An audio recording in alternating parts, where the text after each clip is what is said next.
Welcome to Soccer Morning on NASN. Here's your host, Jason Davis. Happy Friday, everybody. Soccer Morning, NASN.TV. Jason Davis here with you. Oh, man, Stevie to start your day. How can you do worse than that? I mean, better than that. You can't do better than that. That music picked by our special guest host today, Neil Blackman from Yanks Are Coming, and other things as well. I'm sure he has other parts of his life that aren't related to soccer. Neil Blackman with us. Hi, Neil. Hey, Jason. How are you? I'm good. I'm glad that you're here, Neil, supporting the show, and he's here. Neil and I, in terms of sort of the internet soccer thing, go back a long way. 5 years at this point, something like that, Neil. Yeah, probably. Yeah, 5 years sounds right. Probably Confederations Cup. So, yeah, something like that. Yeah, Neil again writes at yanksarecoming.com, which is a fantastic resource for U.S. men's national team fans. Place I've been going for a long time to get his thoughts and other perspective as well on the American game. So I'm happy to have Neil here. He'll join us throughout the show.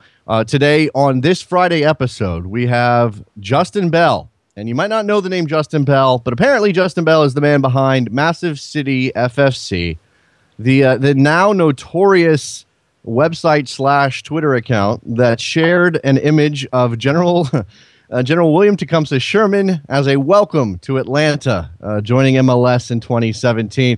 Neil's a Southerner.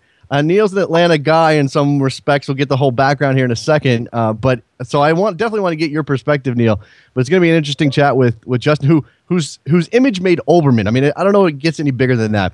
Before we go any further, I just want to point you guys over to cleansheet.co. That is the website for Clean Sheet company, the company that makes fantastic soccer T-shirts. I've got the American Soccer Now T-shirt that they did. Fantastic stuff. Very colorful, interesting, big, bold stuff that you're going to love. They'd have a shirt out for every World Cup participant, all 32 nations, over there at cleansheet.co. So definitely go check that out. And there's a special USA shirt called the Pasadena, which is inspired by the 94 denim uniforms, which is fantastic. Anything inspired by that denim, Neil, has got to be good, right? Yeah, absolutely. Absolutely. All right, so let's get into this a little bit before we grab Justin in about 7 or 8 minutes. Neil, your perspective on Atlanta first, and joining MLS, and some of the doubters out there about Atlanta's ability to support sports in general, maybe to support soccer specifically, and then I want to get your response to the Sherman image. Well, I think that my main problem hasn't been criticism or any.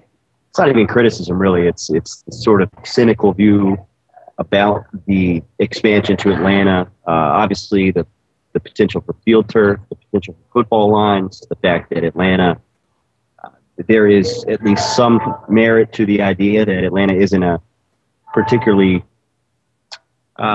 great city in terms of supporting various sports teams. But I think my problem has been that there's been a lot of generalizations, and I think less sort of researched arguments as to why, it's just, if you're going to criticize it, that's fine. I'm going to respect that. And I think that there's some merit to some of the things that people are saying.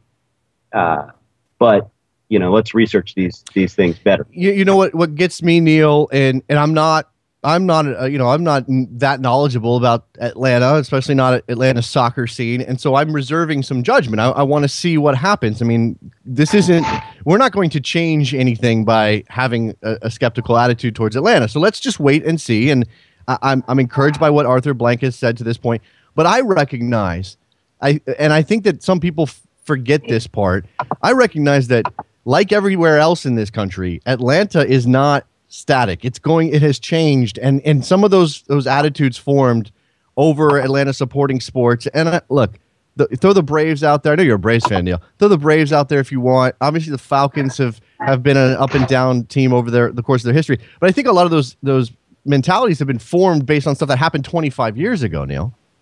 I would agree with that. And, I think I wrote the article I wrote about it on Yanks Are Coming was probably far too short, and it was kind of a, here's just some things I was thinking about this morning. But Atlanta demographically has changed dramatically since they were awarded the Olympics. It's a much younger city. It is full of people from the best universities in the Southeast. And, I don't think you can draw too much from. So the demographic is probably somewhere where MLS wants to be. Mm-hmm. The question then becomes, the SEC football, college football. How does that work in the fall, I think, is one of the largest questions if we stay away from how they're going to build that club. And the second largest question is, I think downtown is probably going to be a lot better location than where the Silverbacks play, for example. And that's second division soccer. That's outside the perimeter. That's not where you want to be. Yeah, let's not use the Silverbacks and their relative success. I mean, it's not like the Silverbacks have been a disaster. They did go through a dormant period, which I think had more to do with ownership issues and the backers than it did any support within that community. But let's not use the Silverbacks as evidence of anything when it comes to this MLS team. And again, I'm going to come back to Arthur Blank because I think he's the key to this, Neil. And he said some very interesting things. First of all, the guy likes to talk. Second of all, he seems, whether he is a soccer adept or not, he certainly seems to understand the connection between the passion for the game and the sport. And he expressed that when he talked about his family and even teared up a little bit. And the thing that got the biggest pop was when he committed to no football lines. And let's be honest, because a lot of people cast doubt over that. Can he really stick to that, Neil? I have no idea. We want him to, though, right? Let me rephrase the question for you. Should we doubt that he can until we see them? I mean, that's the thing that gets me, is that the soccer fan is so cynical about this that he immediately jumps. I know there are practical, logistical reasons to doubt it, but if he's making the promise, shouldn't we give him the benefit of the doubt until we see otherwise? I think that anyone that underestimates or doesn't give Arthur Blank the benefit of the doubt does so at their own risk. This is someone that has not failed in business. This is someone that has taken a franchise that was arguably the laughingstock of the NFL and made it one of the better organizations in the NFL. Mm-hmm. You don't really need to talk about Home Depot other than to say that there's money. Mm-hmm. The ownership is the best part of MLS Atlanta. That's probably the reason that if you said, hey, Don Garber, why did you decide Atlanta should have MLS? I think that fundamentally, would you agree that the number one reason would be because Arthur Blank is going to be the owner? Absolutely. 100%. That's the reason. I don't think they go into that market in any other situation. And look, that's why they're going to play in the NFL building. And Blank and the Falcons clearly designed that stadium in part to host soccer. Now, it's not, of course, soccer is not the primary tenet, but, I guess everybody has to make their own decision on what they're able to stomach when it comes to soccer being played in a venue that wasn't particularly designed, wasn't originally built for that purpose. But if they're going to make some concessions to soccer, if they're going to make it more intimate, I know turf is terrible and everybody hates it, but if they're going to commit to no football lines and they stick to that, then that's a better situation than at least 3 or 4 teams have in this league. And I think that's worth giving them the benefit of the doubt at this point. And again, Atlanta's huge. Atlanta's a big market for this league. All right, we got to take a break. When we come back, we'll grab Justin Bell, the man behind Massive City FFC. That's the group, in quotes, that put out that Sherman image. We'll talk to him about that and getting on Olbermann. Soccer Morning, North American Soccer Network, NASN.TV. Jason Davis, Neil Blackman. Be right back. I'm wondering if your love's still strong. Ooh, baby. Here I am. Ooh.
Welcome back to Soccer Morning on NASN with Jason Davis. Neil picks good music. We are on the line now with Justin Bell. He is one of the people behind Massive City Football Fan Corps. He is responsible, however, we have verified this. He is responsible for the William Tecumseh Sherman image that has blazed a path around the world and made news from everywhere, from MLSsoccer.com to ESPN proper. Justin, how are you, sir? I'm doing well. I got to say that if you're named the worst person in the world on a Wednesday, the rest of your week looks pretty good. Pretty amazing stuff. I mean, we'll kind of weave our way to what happened with Keith Olbermann, but I'm going to ask you first and foremost, why make that image with Sherman on it? Well, I'll tell you, over the last week when the talk has been coming up that Atlanta was going to get the new team, which I'm all for, by the way. I thought to myself, like, well, there's definitely a tie between Ohio and Georgia and Atlanta. It's pretty significant. And so I thought about that image for a while. And then the other day when they had the announcement on Wednesday, that morning I said, yeah, you know what, I'm just going to make this and it'll be fun, and hopefully we can kind of get something going. And it worked. Yeah. You know, I got a little bit of a reaction, and Neil's in a position to kind of comment on this this element as well. But I got a reaction from some Southerners who were frankly flat out offended by this. And for anybody who doesn't know the history, obviously Sherman is famous for Sherman's March. His march to the sea in the Civil War. He burned Atlanta. There's obviously war crimes attached to his name as it relates to civilians in Georgia and the like. Was that something that you even thought about as you put this together? Yeah, for sure. I mean, that's one thing that I hear a lot is that, the Civil War is still really alive in the South, and that, maybe we should be more aware of that, I guess, in the North, but it's just as alive in some regards to us, if we live in Ohio. And I mean, especially if you live around Columbus, it's a major part of our history. Mm-hmm. Like it's as big a part of our history as it is to anyone in the South, because, yesterday when all this was going on, I thought, why not take a trip to the Sherman house in Lancaster where he was born and grew up? And so we went, and it was great. We had a great time. It's a wonderful place, and I think people should kind of embrace those aspects of our history too, our culture too. I mean, Sherman was obviously a very controversial and complex person, but he was also a very intelligent and smart person. And the reasons why he did the things that he did are not completely without defense. And I think, anyone who had an ancestor who grew up, who lived in that time, who, fought and died and did horrible things and was subjected to horrible things during that period, they should, they have as much blood in that as anyone else, no matter where they're from. So, I mean, while I do appreciate that, I got to say, I mean, I understand why people take it personally, and I would be the last person in the world to say that somebody should get over it, so I won't do that, because that would be wrong.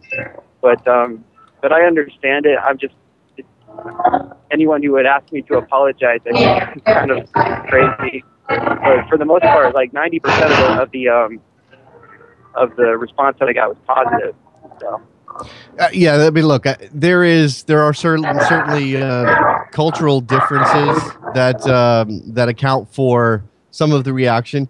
But when your image, and again, it went viral on Twitter because of the history there, and then it somehow made it onto Keith Olbermann's show, and you were named the. Now the funny thing, I think, for crew fans and for people who know you, is that Massive City FFC sort of presents as this big supporters group. You're not, in fact, an organized supporters group. You're a smaller group of people, and you may be responsible for much of what happens over there. And Olbermann and a lot of people out, maybe even in the MLS community, identified you as a group.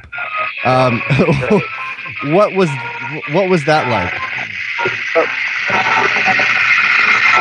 Hold on one second, Justin. Justin, hold on one second. Sorry about that. Hold on one second. Go ahead, Justin. back? Yeah, go ahead, Justin.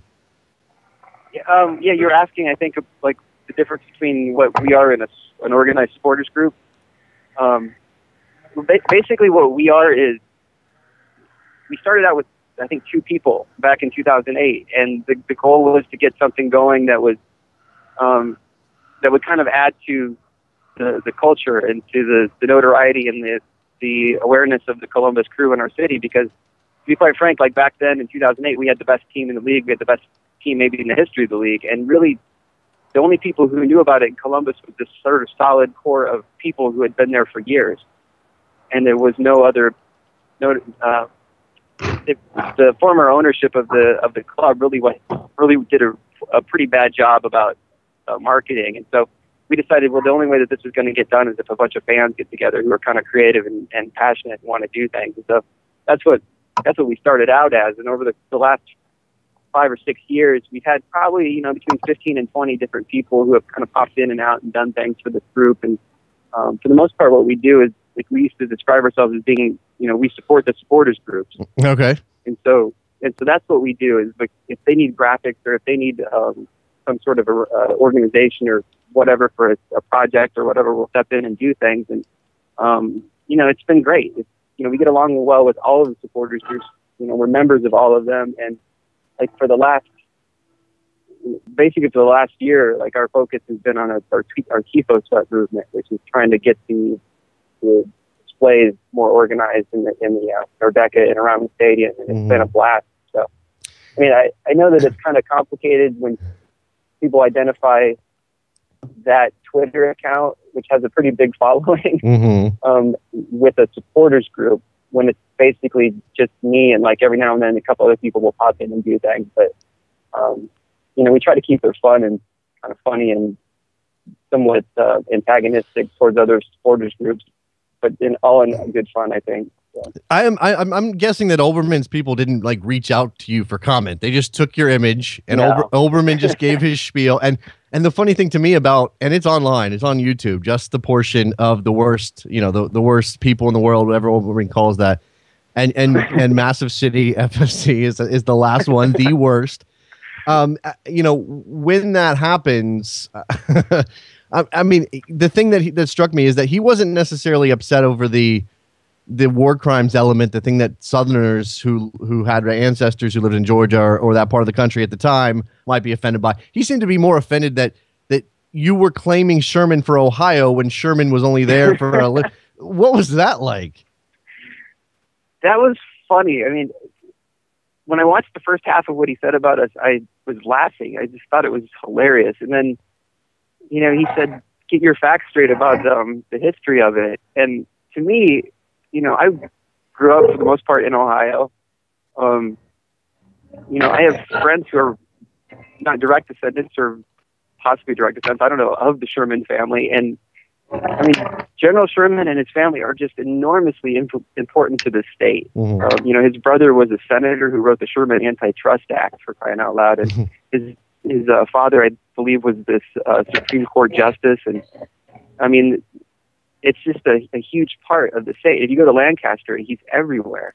So that was a little strange to me. And then, when you learn about, what life was like back then, of course he left when he was 16. And, when he goes off to find his way in the world and he ends up at West Point, he's not going to find his way back to Ohio as much as people nowadays who can jump on a plane and, fly home in 2 hours. Well, it was a little strange to me, but whatever. Is this your 15 minutes? Are you going to be famous? Are you famous for anything else? Are you going to be famous for anything else? Or this is the top? Well, I hope it's not. Well, like they said, like, fame lasts 15 minutes, but infamy lasts a lot longer. Yes. So I don't know. Maybe this does end up being some kind of long-lasting thing with the Atlanta people who, I'm really happy what came of this, because I think what we ended up doing was making some more publicity for that launch of that team than they would have got otherwise.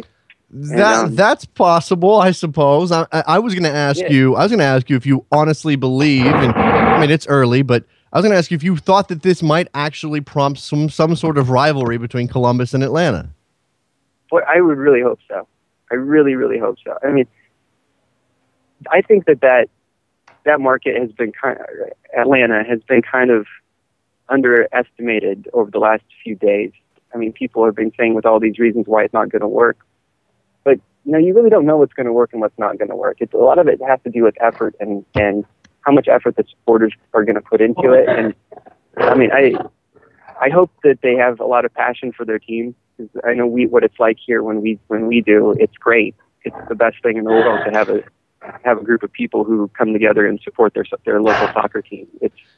There's nothing really like it in sports, and especially not in the United States. And if you've been around, like I've been around since '96, and to see that the way things have kind of evolved over the last few years, it's just been phenomenal. And I really hope that it spreads there. And if we can have a rivalry based on this, then I'll be happy to help. The only thing that I can say as we wrap up here, Justin, is it's not really fair because as far as I know, no Georgian has really made a major mark historically in Ohio. At least I'm not aware of one. I mean, can you think of any?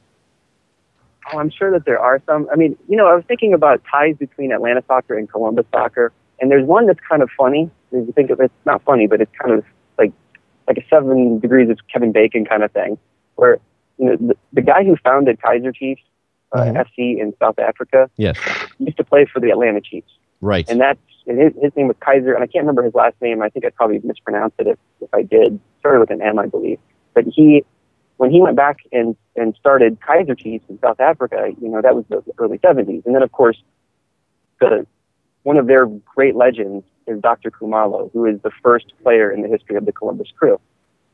And so, I mean, if you think about it, there is kind of a tie between that, and not that Dr. Kumalo was from Georgia or anything like that, but Dr. Kumalo might not have been Dr. Kumalo without the guy who played for the Atlanta Chiefs and went over to South Africa and started Kaiser Chiefs. There's something to that. It's tenuous. It's a little weak, Justin, but I got you.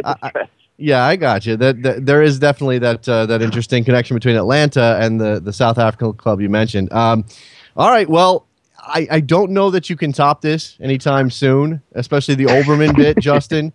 But it'll be interesting to see. I mean, the Atlanta team won't kick off until 2017. There's a lot of time between now and then for this to sort of fade away. You may have to come up with something else to keep it alive.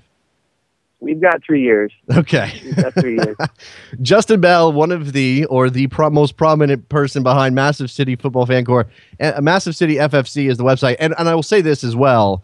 In addition to this shot across the Atlanta bow with William Tecumseh Sherman, there's a lot of very cool stuff happening over at Massive City FFC, including a month's worth of potential logos, badge redesigns for the crew. Some of those not completely serious, I imagine, but all of them very cool, Justin. Oh, thanks. That was a lot of fun. That was just a lot of work and a lot of fun. And before I go, can I plug the Massive Report podcast that I appear on sometimes? Absolutely. With a bunch of people, and we do basically all crew and Columbus oriented soccer stuff, and it's a lot of fun. And like I said, we appreciate all your attention, and hopefully we can get some more of our people up around here to donate to keep you guys on the air, because I think what you guys do is great. Man. I appreciate that. I'm looking at some of these logos now. Again, the Massive Report podcast, which you will not find a more dedicated, engaged group of fans than what you guys have going on with the Massive Report and everything happening in Columbus. I appreciate your time, Justin. Thanks a lot. Thank you, Jason. All right, there he goes. That's Justin Bell, who is the gentleman behind the William Tecumseh Sherman image. And fortunately, we had a bunch of background noise with Neil Blackman who's in a lobby in New Orleans. But I think I still have Neil. Are you with me? Yeah, I'm here. All right. We still have. Sorry about the lobby situation. The deal is that the co-editor of our site, it's his bachelor party weekend. Oh, so. Fantastic! Yes, that's fantastic. You didn't get a chance to jump in, but the element of the Sherman and anything that evokes Civil War memories, images, passions, obviously that a lot of what happened with the Civil War gets thrown into the tradition or heritage label in the South. Did you have any reaction to the Sherman image yourself? Yeah, I was offended by it. You were? And then when, if you're going to be worst person in the world on Keith Olbermann, then it was weird because then I wasn't as offended by it anymore. I was just kind of like, okay. I mean, it was sort of, I was offended viscerally because that's the kind of framing that I don't want to have happen. Okay. With Atlanta MLS, with Atlanta rivalries. This is a city that has an enormous minority middle class. Mm-hmm. It's one of the most integrated, and I mean, effectively integrated cities in the U.S., and it's my home. So right. The fact that, or it was my home for a long time, the fact that it was burned down, so much has happened since then. And, it's also the city of Dr. King and the city of Hank Aaron. And sure. It's just a question of framing, I guess, if that makes any sense. No, I sort of get you. I mean, rather than sort of being offended over whatever Sherman may have done that was an atrocity, it's more about the notion that we're going to be trading on this imagery for Atlanta soccer. I mean, I see what you're saying. It does a disservice to the wider Atlanta community. Yeah, and I mean, it's sort of one of these, let's not make this North versus South rivalry up just to have. Okay, sure. Yeah, okay. I suppose. I haven't lived in the deep South. I live in Virginia. Technically, I'm in the South. I can throw a rock and hit a Civil War battlefield, Neil. So and there are schools named after Confederate generals, and the highway that runs by my house is Lee Highway. So he's from here, but that's part of it as well. So I see what you're saying, but it's always going to be a little bit of that, isn't it? I mean, just a little. Even if you want to talk about Atlanta being a diverse, multicultural city with a lot of transients, I mean, transplants who move to the city for various reasons, there's still going to be that element of Southerners who are proud of their heritage. So, I mean, there's no question about it. There's, I have a relative with a fort named after them in Virginia. I have. There's battlefields in Atlanta, 2 or 3 of them. There's a giant mural painting called the Cyclorama.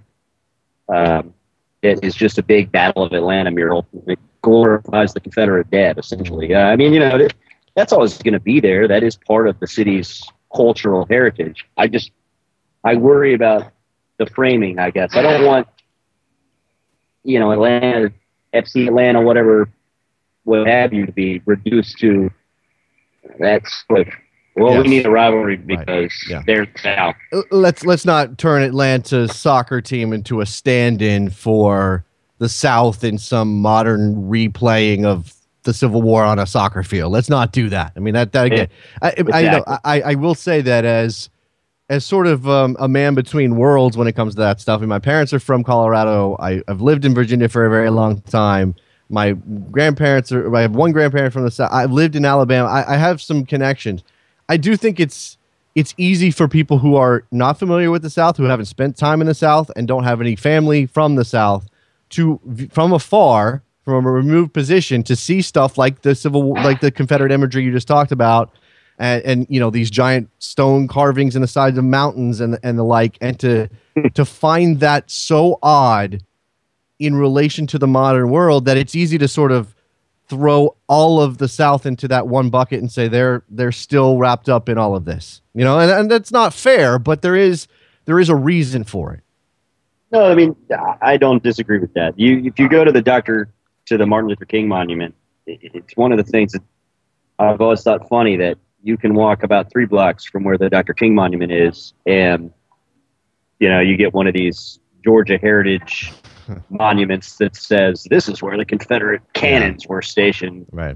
And I'm like, it's just so that's Atlanta. It's a fascinating place. It really is. Well, let's hope that we can evolve from this. And again, if this creates a rivalry between Columbus and Atlanta, I think that's fine. If it's a rivalry between the fans on the field, but doesn't necessarily need to be goosed by all of this stuff that happened 160 years ago. All right, let me take the opportunity here to show off a new scarf that I got today. It arrived literally just moments before the show started, my son ran in with the package. He's 5. He ran with the package and he goes, "Daddy, you got a package. I think it's probably a scarf," because that's how often I get scarves these days. I appreciate that.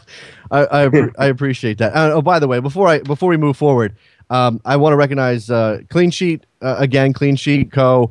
CleanSheet.co is the website for fantastic T-shirts. There's 32 of them for the World Cup teams. We've got the Pasadena, which is inspired by the '94 World Cup uniforms for the United States. The famous denim uniforms. They did the American Soccer Now T-shirt, which is one of my favorite T-shirts. The thing is, not only does it look good, it's incredibly comfortable. It's fantastic. So CleanSheet.co for your T-shirt needs. You cannot go wrong over there. All right. Anyway, this scarf, I don't know who sent it. It's from Oakland. Somebody sent it. There's a little logo of the United States with a soccer ball on it. So I don't know if this is somebody's soccer shop or what. But on the back, or on one side, it says Epic Americanness, which is just, I don't know, pretty damn cool. Epic Americanness. That's what we strive for at all times, right, Neil? And and then it says Nos Omnis in Latin, which I think is all of us, kind of a translation is all of us. And then, I mean, I don't know, it doesn't have any other identifiers on it. I'm not sure who sent it and why they sent it. Oh, it's a roughneck scarf, but I'm not sure who sent it. So whoever sent this to me, identify yourself on Twitter at Soccer Morning, and we'll give you full and total recognition. All right.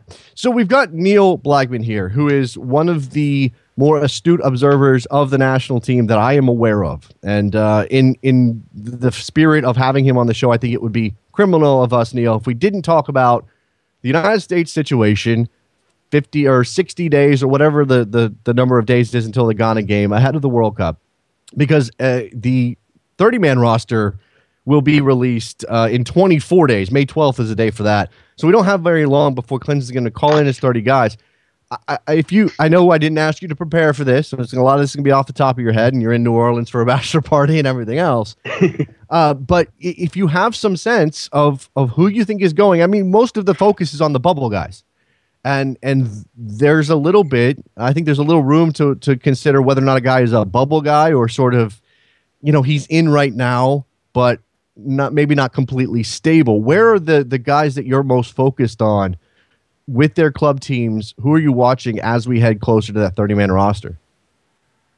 Well, I guess that common sense tells me that I'm watching Eddie Johnson a little bit, but I actually think he's going to bring Eddie Johnson and Wondolowski. Interesting. And I think that they will opt because of the flexibility, like position-wise. I think that it's very possible, and I think it would be smart for Jurgen Klinsmann to not bring. Usually, coaches bring a conservative number of defenders. I think that the United States should think about bringing one less defender. One less. Okay. I mean, are you going to bring 3 center backs, 4 center backs? 3 center backs. So it's Gonzalez, Beasler, and Goodson, and then you might consider the possibility of Cameron stepping in if need be. Yes. Okay. And there is some the versatility within a couple of these guys.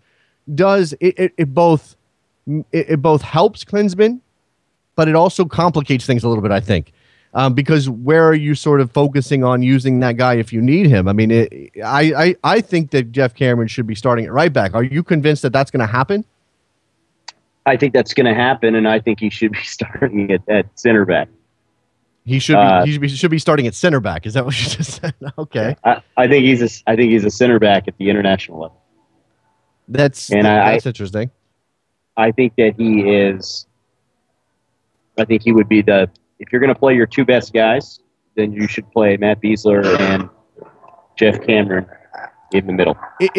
Is that a good? I mean, first of all, I can't recall. Have we seen that combination in any particular match? And number 2, is that the right? Do they complement each other? I mean, you could argue that while Gonzalez is a mistake waiting to happen, and he hasn't proven otherwise at this point, at least you have sort of the heady, positionally aware Beasler playing next to a guy like Gonzalez who's going to go win everything in the air and is big enough to be physical, whereas Beasler's not quite that guy. Neither one of them has the speed to keep up with top level strikers, but I don't think there's a center back in the pool who's got that speed.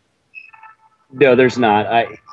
I think that the thing that Jeff Cameron might offer, if that were the combination, and off the top of my head, I don't know if that's been a combination. I do know that they did do it in training a bit, but there's a level of maybe distribution, something to build possession out of the back that the U.S. doesn't have with Beasler and Gonzalez. And I also think that the way that the U.S. wants to play, this is not, it's not really unique to the United States, but most teams aren't utilizing much, there's not many man-up defenders left in the world. And, if the U.S. is going to survive this group, which is a tenuous proposition, I think, at best, that they're going to need guys that are capable of playing really good help defense. I don't think that Cameron really has the pace at fullback in this group, so why not play him in the middle where, your help defense might be better. I could see that logic. I could also see the argument being maybe you can get away with Cameron if you're not pushing him as high, if he's not getting up the field and playing as a major part of the attack. And that's not when Brad Evans is in there, that's not what Brad Evans does either. I mean, you're actually more counting on DeMarcus Beasley on the other side, or whoever's at left back, to be the guy that creates those overlap opportunities up the field. So if Cameron is not playing across the center line, is that enough to make up for his lack of speed, or is that still not enough for you? I think it's enough. I think it's going to have to be enough, because I think what I'm talking about right now is not going to happen. I mean, I think that what's going to happen. That's the best part about talking about this team, is it not? Yeah, Jeff Cameron's going to play right back. Right. And Omar Gonzalez is going to play at the other position. And, I think that there's a strong argument for starting Clarence Goodson in the Portugal match in particular, but I wouldn't. But it would be enough. It would be enough, I guess, to answer your question. But do you lose too much? I mean, again, this is an interesting World Cup. And by the way, let me go ahead and recognize this is the scarf I just got is from Sean Reed, the author of Love Thy Soccer, who we've talked to on this show before. So thank you to Sean for sending that along. This World Cup is interesting, Neil, because it presents us with questions over how the United States should go about their business. In any other World Cup, under Bob Bradley, under Bruce Arena, under Steve Sampson, whoever, you're talking about, okay, look, it's Ghana, it's Portugal, it's Germany. We're going to sit back. We're going to defend in numbers. We're going to try to hit them on the counter. That's American soccer. That's what we do. With Jurgen Klinsmann, they could do that, but he may have some other idea. He may want to be more proactive, and you have to wonder if he can get away with doing that. I mean, certainly it'd be, on one hand, you could argue, you got to take the game to them if you're going to have a chance to win, particularly against Ghana in the first match. But that will, if you have questionable defending, then that will set you up to be hurt the other way. Yeah, I mean, there's no question about it. I think that this isn't. We'll see what happens with Germany. I think that we'll have a really good plan for them. The question is, will that game even matter? And yes. I think against Ghana, it would really benefit the U.S. to play very attacking, to not sit back. I know that the Ghanaians are really good on the counter, but this isn't the best. You look at this roster, and yeah, there's a lot of Serie A guys and stuff, but that defense is not necessarily that intimidating. Mm-hmm. And they're an interesting case because unlike the U.S., Germany, and Portugal, they want to man you up. They don't want to. You can get them from width, from what I've watched, because they like to man mark in the back, and it's really interesting. They tried it against Egypt, and Bob Bradley made an adjustment in the second leg. Right. They gave up 3 goals, to the Egyptians, which was easily the best team that they played in their qualifying. Yeah, campaign. but I mean, based on the first leg, you have to wonder how really seriously they were taking that second leg. I mean, I get what you're saying, and certainly Bob made some adjustments that helped his side make a go at it, but Ghana really wasn't feeling it in that second leg after having dominated the first leg at home. No, I mean, I would agree with that. But I think the point I'm making is this isn't. I don't think that this Ghana team defensively is as sound as the one that probably should have been in the semifinals in South Africa. Okay, very interesting. And I'm going to pose this question to Neil. I'll try to answer it myself, and we'll certainly open up the phone lines here, 347-756 6276. It's a Friday. The rest of the show is yours out there. Hit us up on Soccer Morning with your thoughts on this. Two questions. The flip side of the same coin. Number one, Neil, which area of the field are you most confident about, or which part of this team are you most confident about heading into the World Cup? Again, less than 2 months to go. And which area are you least confident about?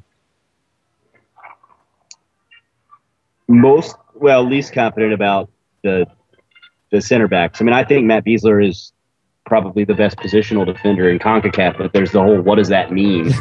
Yes, what does that mean? Question. And then, most confident, the answer is relatively obvious, but I'd add Graham Zusi to the central midfield and Graham Zusi. Okay. I guess is my answer. All right, so the left side is a little bit of a problem area, not you leaving that out. And I think you could make an argument that while those center backs do kind of scare people, I think a lot of people might say striker. And yeah, Aaron Johansson has had a good run, but we continue to have this issue of unless Jurgen Klinsmann is going to play a two-striker setup, and yeah, you use the diamond against Mexico, maybe that means something, maybe that's what he's going to do. With the fact that Josie Altidore can't even get on the field for Sunderland is going to scare a lot of people, Neil.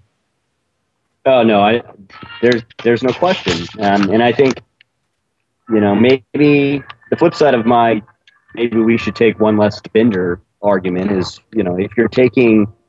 It's sort of like having multiple quarterbacks in football. They say if you have two quarterbacks, you have zero quarterbacks. Right. If you take that many strikers, do you really have a striker that you can rely on? But I do think that more than any player, maybe save Landon Donovan in 2002, who people, the diehards thought there's a kid that could have a really good World Cup. But I don't think anybody else, the casual fan had no idea who this guy was for the most part. I think Johansson has that opportunity. Okay. And I think that the way it's just a question of how Klinsmann decides to use him. I'd start him against Portugal. You'd start, but in what formation? Are you going to start him as a lone striker? Because I'm no. Okay. No, I'd have him withdrawn, and I'd actually put Clint Dempsey up. Clint Dempsey up top now. I mean, look, again, we saw the diamond. We saw Bradley playing in what was supposed to be a more advanced position, and I've seen some good tactical analysis of that game that says, well, he didn't really play any differently than he normally does. He was just able to he was just able to kind of forget about protecting the back line because Kyle Beckerman was back there. These are the storylines that are developing now, Neil. The potential of a Beckerman-Bradley combination, which I think is premature, and I have no doubts Jermaine Jones is going to start in the World Cup, at least 2 out of those 3 games, depending on his card situation. And I think it's probably, it's very, very likely that you're going to get Josie out there on the field in some form. Now, does that mean, because people have been advocating, and you tell me how you feel about this, people have been advocating to me, and this is before Dempsey went on his hot streak in MLS, so consider that Aaron Johansson step into that position in the 4-2-3-1 that Klinsmann's been running. Does that make any sense to you whatsoever? I don't think that makes much. That is not going to make the most use of what Johansson's talents are. Right. I don't think you'd put Thomas Mueller in that spot for club or for country. I think that there's some good analysis that says, obviously we're not comparing the 2 players, but I guess we are just in terms of what they're capable of, what they offer tactically. And I don't think that, you'd want to do that to Johansson. I agree with you about Jermaine Jones, by the way. And I think that the yellow card myth is probably something I'm going to write about next week. Well, I think that there's a sense that he's always a yellow card waiting to happen. He certainly has been guilty of some rash stuff in a national team uniform. But really the issue for most people, and most people who are paying attention, is that Jones he doesn't seem disciplined enough to work with Bradley in a way that complements both players. Jermaine Jones is a very, very good player. There's no question in my mind about that. I just think that when he puts on the USA jersey, he feels like he has to be Superman. And maybe that's because he's played in the Bundesliga for so long. Maybe it's just his mentality. I don't know what it is, but it doesn't seem to make the best use of Michael Bradley. At the same time, does that necessarily mean that Kyle Beckerman is the way to go? I mean, Beckerman's lack of athleticism is more likely to be exploited at a top international level than it is in any game he's played to this point. Oh no, there's no question, and you have to worry about it's that ability to close down. You can do a lot of things because you're smart. I mean, Kyle Beckerman, there's this portrait, I guess, of him as not being a particularly talented player, which I think is misleading, and it's not what you're saying. But right. There are still limitations on what he's capable of, particularly at the international level. And the question, I think, for Jurgen Klinsmann is, as you said, you can count on Jermaine Jones sort of going walkabout at least once or twice in any high-level match. And the question is, would you rather have that guy on the field anyway and trust him to stay at home, trust him to be disciplined, and trust him to help, particularly Omar Gonzalez, and maybe any attacks down the flank, particularly with all the good wingers in this group? Yeah. Or do you want Kyle Beckerman just because he's positionally aware, he's going to read the game? Beckerman might know what's going to happen, and the heartbreaking part about that is there's a Rico Clark story about knowing what's going to happen and just not physically being able to prevent what's going to happen. Well, the one thing that you could say, I mean, everybody's got flashbacks of Rico Clark in the World Cup. I don't think Kyle Beckerman's going to make that mistake.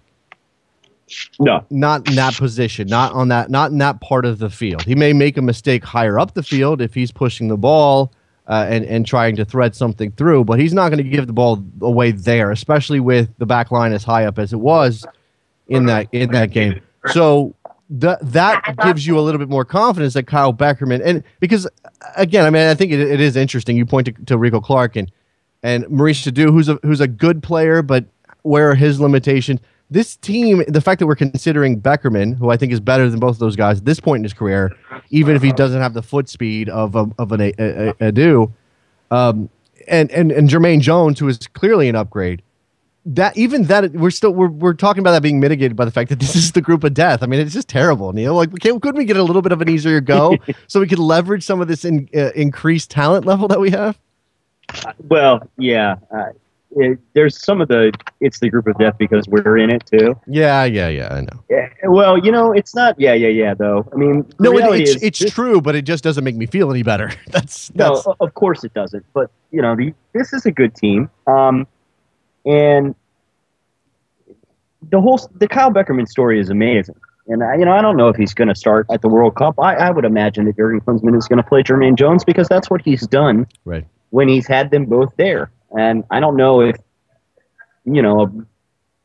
I'd say one brilliant night versus Mexico, but how many brilliant nights has Kyle Beckerman had for the U.S. this cycle? A lot of them, just like Ricardo Clark, by the way, in the previous cycle. Yes. But, it's a tremendous story, and I don't know. I mean, I called during the Gold Cup, I think, when y'all were doing your pregame show, and I liked Beckerman there. I said, why isn't Kyle Beckerman starting? It makes Michael Bradley, a more effective player. Michael Bradley, any time that Michael Bradley spends without his head facing the other half in the opponent's, final third is a bad moment for the United States. That is a wasted second for the United States. And if he is concerned about where Jermaine Jones is all the time, and that limits his ability to get forward, then that is a problem. Yes, because if nothing else, Bradley is the type of player who, if he sees space where it shouldn't be, is going to fill it, and that's going to naturally put him in more regressive positions when it comes to Jermaine Jones. Who, again, it's not even that Jermaine Jones plays out of position. It's just that the sort of the seesaw back and forth work between Bradley and Jones is going to end up with Jones higher up the field more often than I think is effective for the U.S. national team. And again, he's a very good player, but we've seen enough out of Michael Bradley to know that at this point in his career, he's the better final third passer than Jermaine Jones. He makes the better decisions than Jermaine Jones, because when Jermaine Jones is the guy bringing the ball out of the center circle, I'm not confident something good is going to happen, Neil. No, I'm not either. And then, but the other thing is, how many U.S. players can deliver a pass in traffic with people on their shoulder? We saw Clint Dempsey do it. It was eye-opening to me, at least, in the Mexico match to set up the second goal. Mm-hmm. I mean, the ball to Beltran, I think there were 3 Mexican defenders kind of draped on his shoulder. We know that Graham Zusi can do it, but beyond Zusi, that sort of isolated incident with Clint Dempsey. So you have Graham Zusi, Landon Donovan on a good day, and Jermaine Jones, right? Yeah. We're not going to have a lot of space in any of these games. So, there's arguments for both players. I'm not the manager. I would play Kyle Beckerman. I don't think that it will be Kyle Beckerman. And there are things that I want to do, Jeff Cameron, Kyle Beckerman, that aren't going to happen or are unlikely to happen. Right. Apparently, people are being lazy on a Friday. 347-756-6276. If you have thoughts on any of this, jump in, talk to me and Neil about what you think for this U.S. men's national team roster coming up in a couple of weeks for the 30-man, and then obviously being pared down to 24. I suppose we could spare some time to talk about Klinsmann's approach, in which he says open competition, bringing in 30, don't know who's going yet, which I find interesting. But I want to talk about Landon Donovan briefly. There's news out this week, Donovan doing a round of interviews with every major outlet, it seems, Neil, in which he has identified his age as a factor in his ability to contribute to the national team, and cited his inability to go 100% in every training session possible as to why he was starting on the bench against Mexico. He's 32. That is an age that for a player who has been playing, a senior level soccer since he was 18 years old, can be an age when things slow down. Are you worried? And does this essentially mean that, look, if he's admitting it, and Klinsmann has shown that he's willing to put him on the bench, Landon Donovan's going to have a sub role in this team in Brazil? Yeah, do you think that's his best role? I mean, do you think that's how he helps this team the most? I think it depends, because I still want Fabian Johnson at left back, because I think he's the best option there, even if he may be effective in midfield. And I don't know who steps in on the left-hand side of midfield if Landon Donovan is not that guy. Okay. I think that DeMarcus Beasley should play there, and I think that Fabian Johnson should be on that side. Then look, I mean, it's a nice bullet to have in your chamber, Landon Donovan. By the way, we've got a phone call on the line, 319. You're on the air. Hi, this is Michael from Iowa. What's up, Michael? I wanted to discuss the whole center back situation with Cameron and Gonzalez. Okay. My view on it is the gap from Cameron to whoever's next at right back, be it Brad Evans or whoever, is far bigger than the gap between Cameron and Gonzalez as center back. So that's why I would prefer starting Gonzalez and Beasler in the center and putting Cameron on the right. Okay, well, you say that from a defensive, because I mean, look, the right back's job it's not one thing. I mean, he's got a more complicated role than that. Are you talking just defensively? The first thing you think of when you think of a defender does he have the ability to close guys down? Is that what you're talking about? I think just in general, even going forward, I think Cameron offers more than Evans or whoever else is an option out there. Cameron, to me, has looked much more comfortable now that he's been playing that role for 2 years. Mm. When he first got tried there, it was within his first season as a right back in the Premier League. Okay. So I think it's older data and not quite as valid as his performance has been the last several weeks. I mean, he got forward and whipped across, and last week that crowd should have put away. Fair enough. I mean, I think that there's certainly an argument to be made that because there isn't a natural right back available playing well in the pool, Neil, that Cameron is sort of default in that position, and for the reasons that he's outlined, that look, Cameron and Gonzalez are somewhat comparable, even if Cameron might be a slightly better option in some people's minds, whereas Cameron and Evans, you're at least talking about a guy who plays in that position regularly. Yeah, I mean, all right, there's no question I think that's true. It's just a matter of, I just have this bad vision of Omar Gonzalez at the World Cup. So let me ask you something here. Isaac in Pittsburgh's on the line with us now. Before I get to Isaac, I guess the thing about Omar Gonzalez that fascinates me is he can be really, really good or competent or decent or pretty good for 89 minutes and 45 seconds. And then he has those two little breakdowns, that one lack of, that one missed mark or something like that. And it's like all of that other stuff goes out the window. Are you valuing those moments? Because admittedly, they lead to goals, and the name of the game is goals. Are you valuing those moments more than the rest of the game, in which he may be the best defender, the best central defender the Americans have? Yes, and I haven't. I've been writing that for probably a year and a half. Okay. It's just there is always there's some. I don't know if he just can't mentally stay locked in. I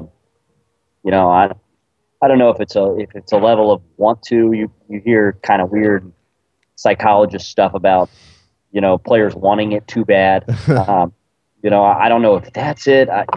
I'm just not sure. Clarence Goodson and this is the problem with the exception of matches versus Mexico, which have never gone well for him, has been much more steady. And I think he's going because he's Jurgen's security blanket if the U.S. have a lead and say, hey, Matt Besler, you've done a heck of a job. These last 10 minutes, I want to win every battle in the air while they're launching in crosses, right? So, I don't know. He just seems more steady to me. But but Goodson has, against the best teams, Goodson has those moments too. Yeah. So, does Jeff Cameron have those moments? We don't know because we haven't seen him play that position at this high level. Another thing that's scary, and sorry, Isaac, I'll get to you in a second, but the other thing that's scary is that outside of Matt Besler, Gonzalez, Goodson, even Jeff Cameron, when he's playing that position, all of those guys have moments when they don't play the line correctly, and they keep somebody on, and that ends up with the ball behind them, and obviously that's a bad situation for Tim Howard. Isaac, what's up, man?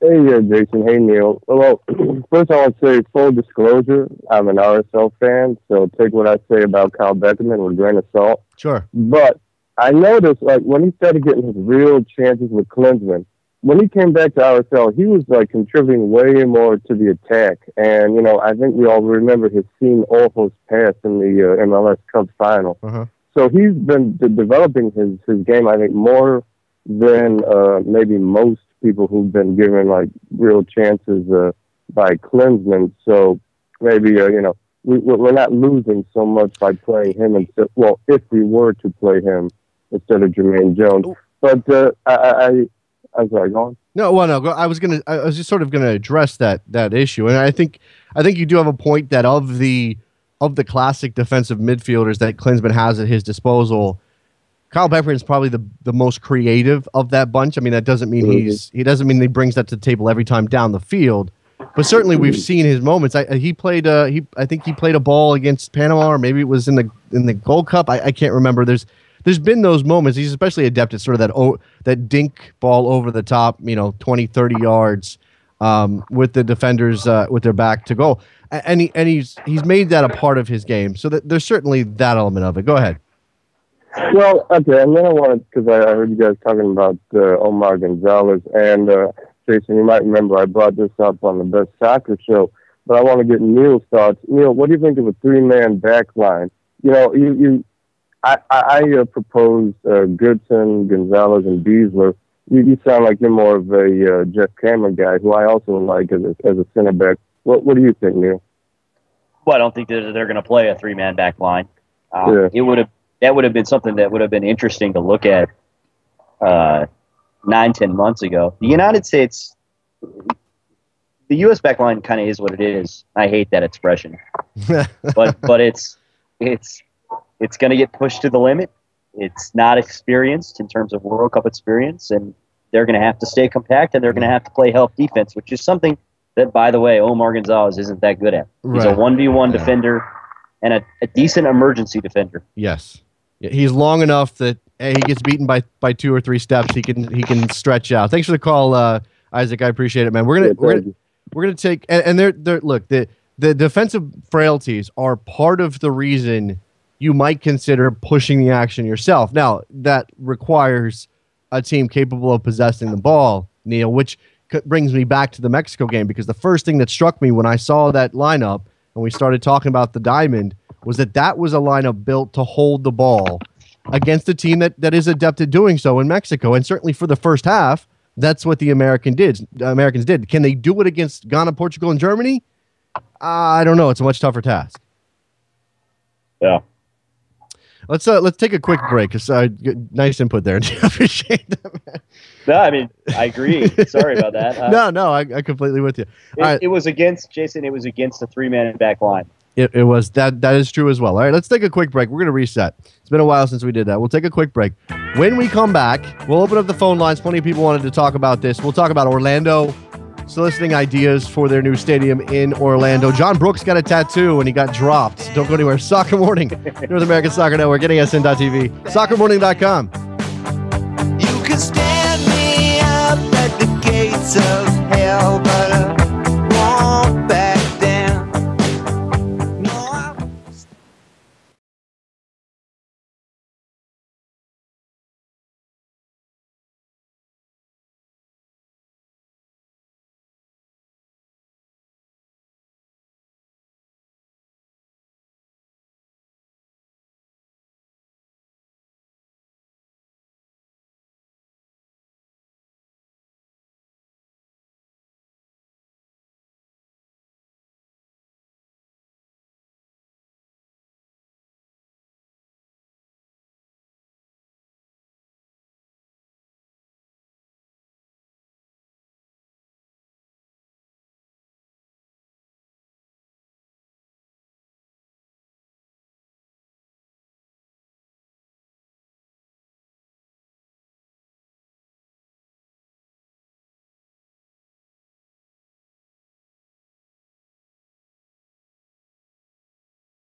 Welcome back to Soccer Morning on NASN with Jason Davis. Check out Soccer Morning, North American Soccer Network, NASN.TV for all of the podcast goodness, this show, other shows, and soccermorning.com. Learn how you can help support the show. Neil Blackman sitting in today. Neil from the Yanksercoming.com. There's no D on the front. Yanksercoming.com. He is a soccer writer of note. In my world, at least, he should be one in your world. You can follow him on Twitter at NWB_USMNT. We're talking about the national team, and look, this is only going to get more intense as we get closer and closer to the World Cup. All of these questions don't have answers, and I'm not sure we're going to get them until we see what Klinsmann does in that first lineup against Ghana on, I think it's June 18th is that game for the United States. So 16th, excuse me. Between now and then, lots of questions, and we get to fill our time talking about them. And as you said, Neil, the funny thing about this is we can consider all of these possibilities. Jeff Cameron at center back, whether or not Clarence Goodson can get a starting spot, where Fabian Johnson plays on the field. Is Clint Dempsey going to move up top and into a two-striker formation? Some of that stuff we honestly don't believe is going to happen, and I think it colors everything.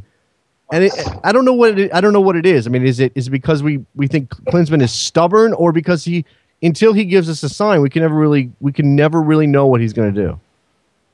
I think it's a combination of we don't know, and the fact that, I mean, you hate that the Ukraine thing, the Ukraine friendly and the Mexico friendly. You have your European guys and your MLS guys, and isn't that to the team's detriment somewhat? And I know there's nothing they can do about it because of FIFA dates. Yeah. But it's kind of brutal because you can't bring in, say, a Johansson and say, here, go help Clint Dempsey because he needs support. And if you have Clint Dempsey trying to orchestrate attacks from the middle of the pitch, that hasn't worked in Europe hasn't really worked in MLS. I mean, you're probably way better suited to talk about what's happened the last couple of games. It's different than I am. But, it's just things like that. We don't know because we haven't seen the full complement together. No, absolutely. That is a problem. I mean, you sort of think about it and you go on paper, okay, Dempsey and Hansen working off each other might work. I mean, Klinsmann has shown a propensity to prefer a center forward target striker, which is why we have penciled Josie in. But I'm thinking about this with the considerations for Josie and his situation. There is a question as to how many of these spots are actually locked down. You can write Tim Howard's name in marker. You can write Michael Bradley's name in marker. You can write. Is there anybody else on the field? Clint Dempsey. You can write him, certainly pencil him or write him in marker. But beyond that, everybody else is sort of in pencil. Trevor says Graham Zusi. I'm not even sure Graham Zusi is a locked-in starter right now, Neil. I have Graham Zusi and Sharpie, but I've been wrong before. Okay. Area code 480, you're on the air. Yes, this question is for Neil. Alex here from San Antonio. Do you think that Jurgen Klinsmann will use man-to-man tactics against Ronaldo and Asamoah? Not against Ronaldo. Not if they. I think if they do that against Ronaldo, they'll lose 3-0. Maybe against Asamoah. Mm-hmm. That was a really strange play, and Jada Merritt kind of misread the ball, and Bocanegra slipped. Mm-hmm. Otherwise, maybe the U.S. is in the quarterfinals. Yeah, it was a bad moment. I mean, it was so deflating after all of that soccer to have that be the moment that knocked him out of the World Cup. I mean, obviously the game wasn't over at that point, but because that happened very early in extra time, did it not? If I remember correctly. So yes, it did. We had to sit through another like 28 minutes of soccer with the United States not being able to score before that was finally the end of the game. And it was. I mean, it was one of those moments that, and then that's the thing. Like I don't know what we thought headed into 2010. I don't know how confident people were, but I think we were more confident about Demerit and Bocanegra than we are about Gonzalez and Beasler. And yet there was still that moment, that one mistake that ended up knocking them out of the World Cup. Sometimes that's all it takes. And I don't know that means that Jada Merritt wasn't good enough on that day. I mean, sometimes these things happen, for lack of a better way of saying it, Neil. Well, I mean, it's telling to me right now that there are actually Galaxy fans that have sent me tweets and, said, "Oh, why don't you think about bringing Jada Merritt back?" I'm like, "You're a Galaxy fan, man. Yeah. Omar should be your guy." Well, maybe for the Galaxy, but not for the U.S. It's interesting. I don't know if that doesn't really answer your question, but those moments happen. It's an interesting thing to talk about. Again, one of those guys that is definitely written into this lineup and is not being knocked out anytime soon, although there were some questions as recently as a couple months ago as to whether or not he should lose his spot, is Tim Howard.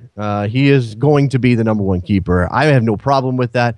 While I maybe could see the argument that Brad Guzan was playing better at one point, I am much more likely to be comfortable with the guy who's been there, who is and as experienced as Tim Howard is. I feel comfortable with him there. He's playing really well right now. He's played very well for Everton, and he just signed a new contract. Neil, is there any doubt at all that Tim Howard should be the man in Brazil? No. Okay. And it's great that Brad Guzan has really come to his own last half of this World Cup cycle. Everything that he's done at Aston Villa. I'm an Everton guy. This is the best year that Tim Howard has had at Goodison Park.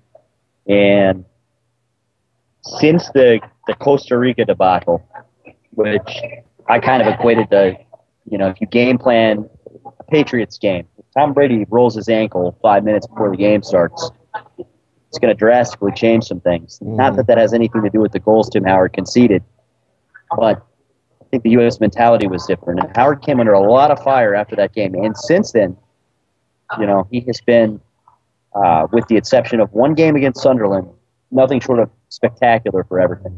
631, you're on the air. Hey, Jason, it's Bill from Brooklyn. How you doing? Hey, what's up, man?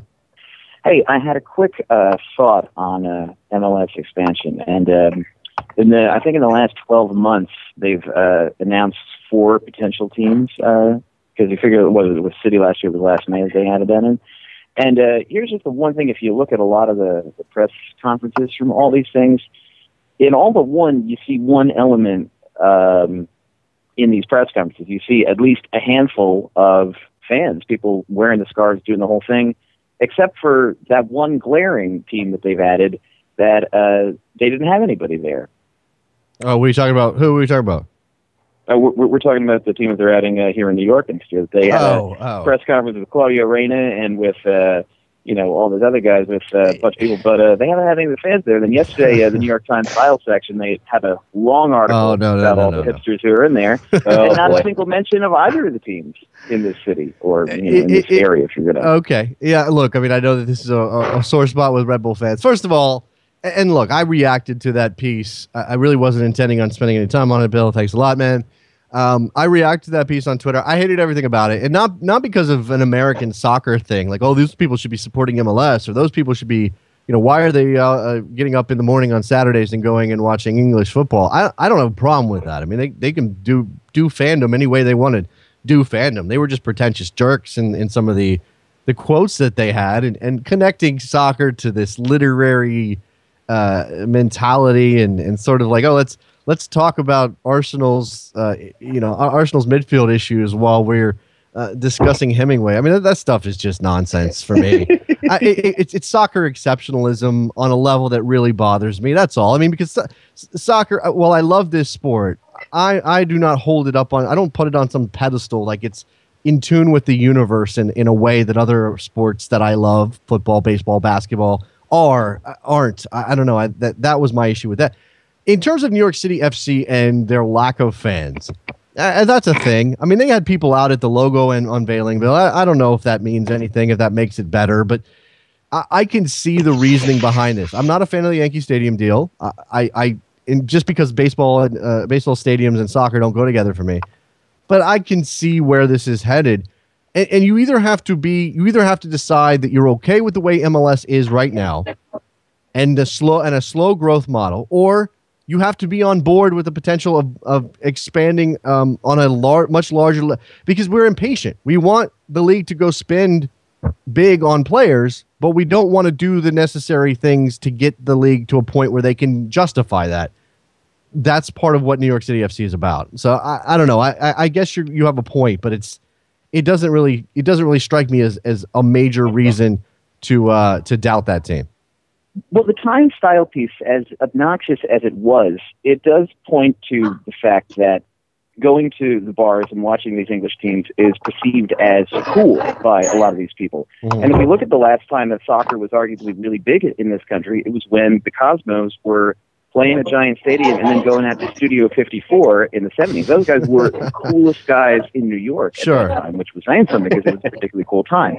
And that cool element is something that both the Red Bulls and City are going to have to strive to achieve. And it doesn't matter what kind of stadium they build or what kind of players they bring. If they don't have that cool factor, that's really going to prevent them from really grabbing a foothold in this country. I think that there's so many things that have changed since the late 70s in terms of our attention spans and the number of things that we can focus on, that to compare, to relate anything that the Cosmos were able to gain in a cool factor to what these two teams might be able to do is completely wrong. I mean, I just don't think that there's a chance that you're going to get the attention of the public with a soccer team, even if they're good, even if they have Thierry Henry, who's the coolest guy on the planet, if you ask me.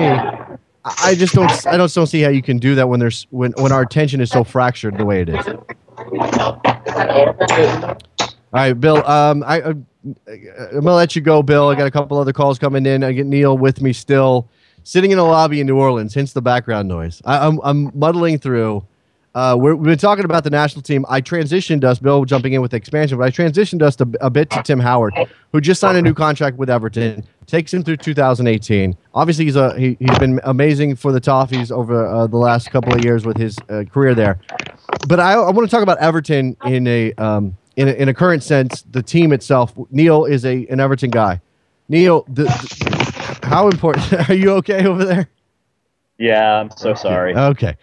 In terms of Everton's bid to make the Champions League, how devastating was that loss to Crystal Palace? I've compared this whole Everton season to sort of the publisher clearinghouse letter. Okay. You know? And, like, nobody wants to read any of the fine print. I actually took a screenshot of the table Tuesday. I was so excited. And then now all I've got is that screenshot, Jason. I mean...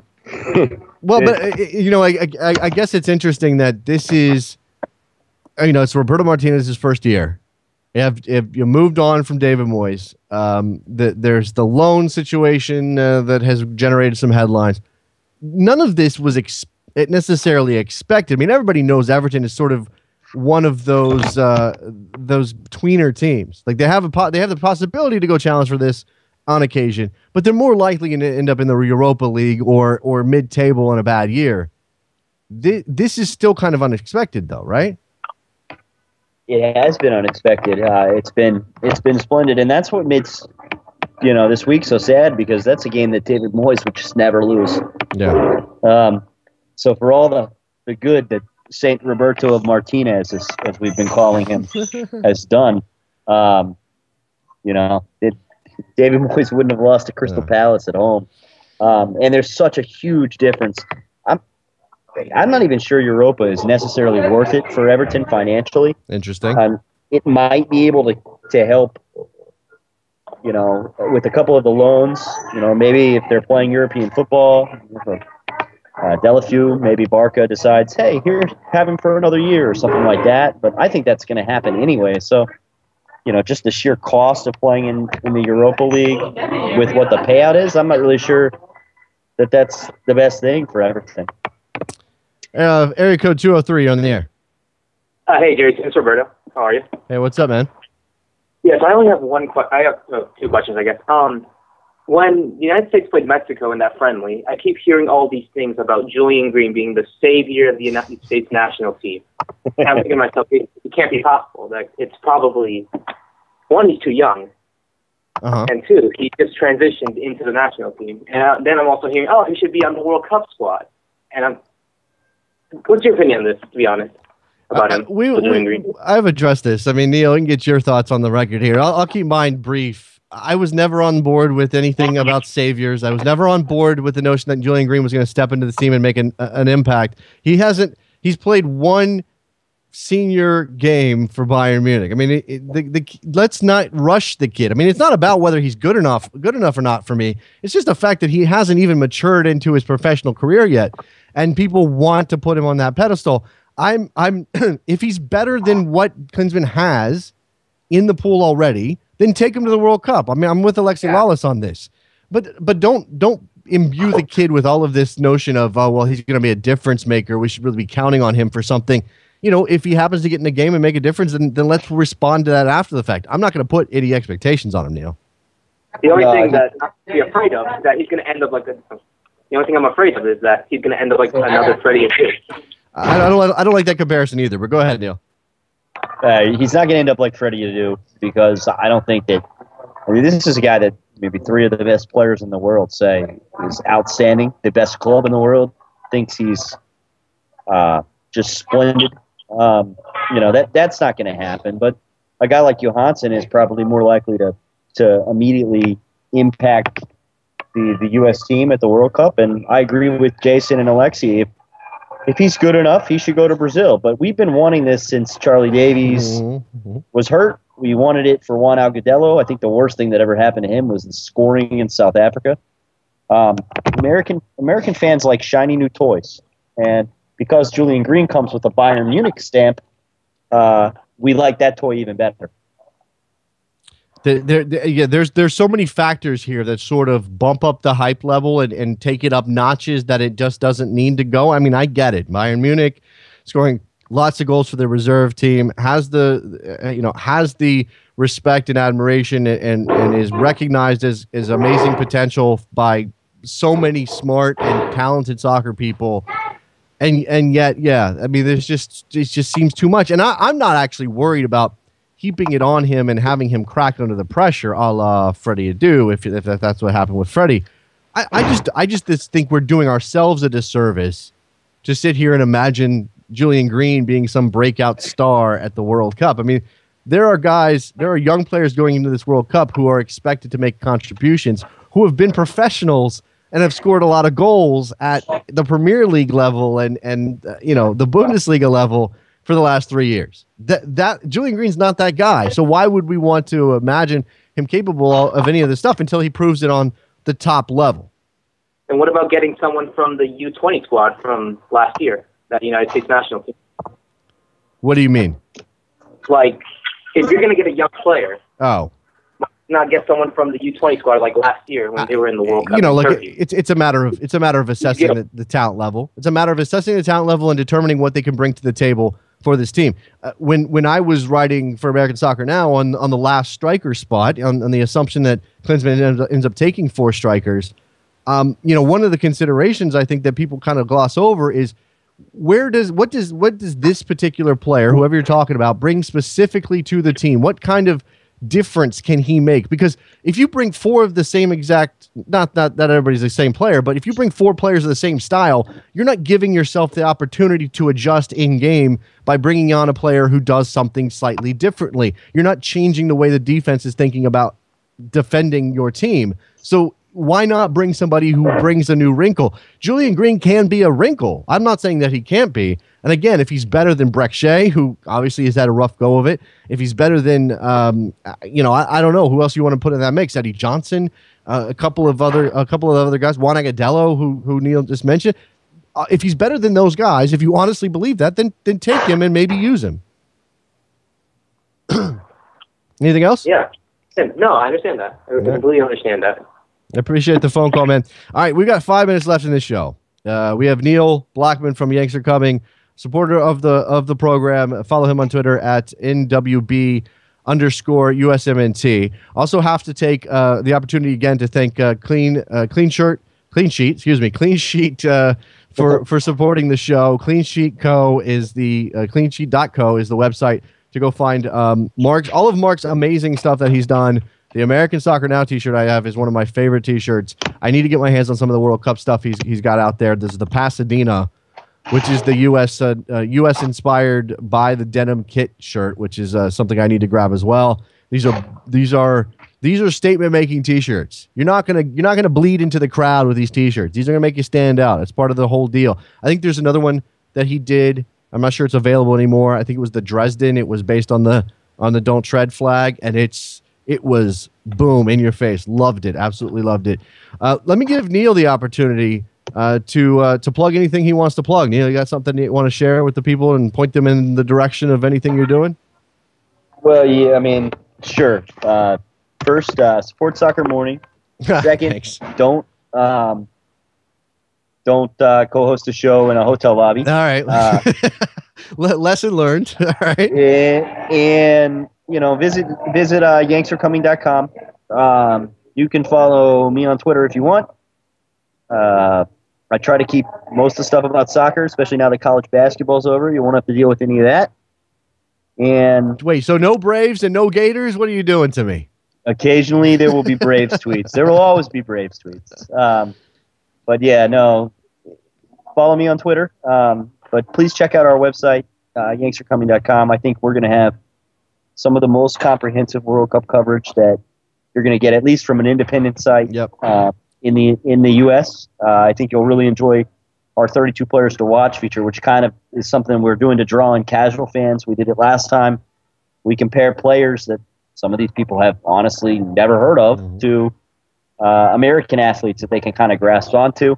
We're going to do Mario Balotelli and Mike Tyson next week, which is going to be maybe our most fantastic piece yet. We're excited about it, and there's some other ones that are coming up that are going to be fun. Bryce Harper from Jason's neck of the woods, and it's going to be fun.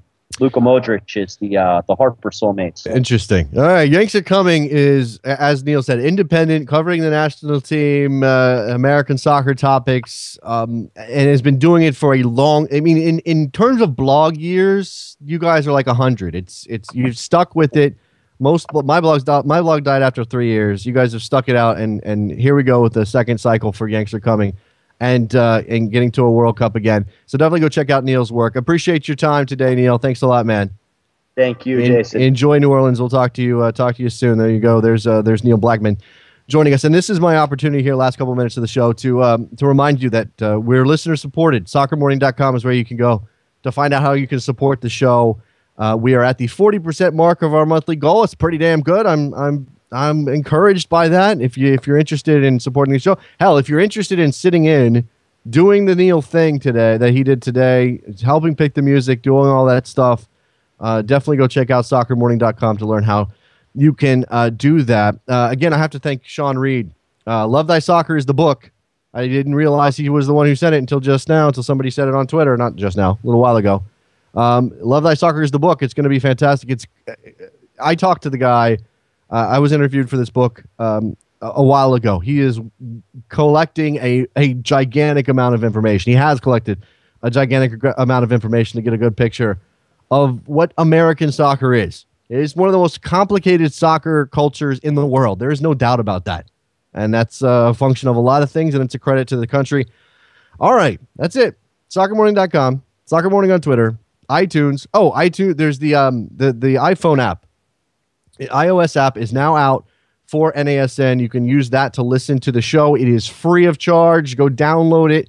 The more people that download that app, the better we look, and that's the point, right? To get us to the point where we look pretty good and somebody decides to step in and bring sponsorship to the show and the like. So help us out there and download it. Even if you don't plan on using it, download it. How about that? Let's just say it that way, right? All right, that's going to do it. Thanks a lot. Friday edition. And we'll talk to you guys, Monday, right? Big show Monday. We'll bring something fantastic, talk MLS and everything else, Premier League. It'll be fun. See ya. Bye.